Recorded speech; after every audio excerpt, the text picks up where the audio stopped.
بسم اللہ الرحمن الرحیم۔ ناظرین کرام، آج ہم بات کرتے ہیں حضور پاک صلی اللہ علیہ وسلم نے صحابہ کرام رضی اللہ عنہم کے درمیان اپنے بال تقسیم فرمائے۔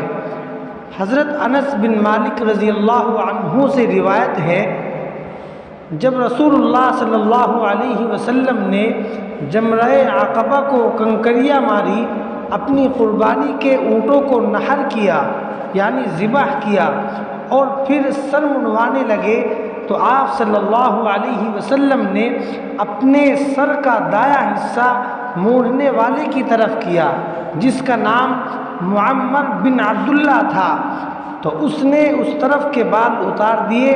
آپ صلی اللہ علیہ وسلم نے ابو طلحہ انصاری کو بلایا اور وہ بال ان کے حوالے کر دیے۔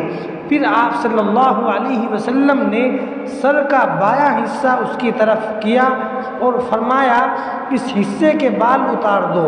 اس نے وہ بال اتار دیے تو آپ صلی اللہ علیہ وسلم نے وہ بھی ابو طلحہ رضی اللہ عنہ کو دے دیے اور فرمایا، ان بالوں کو لوگوں میں بطور تبرک تقسیم کر دو۔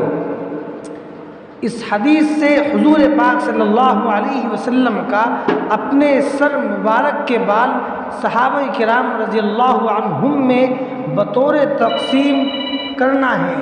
اللہ تعالی ہم سب کو کہنے سننے سے زیادہ عمل کی توفیق عطا فرمائے۔ سبحان اللہ بحمدہ، سبحان اللہ العظیم۔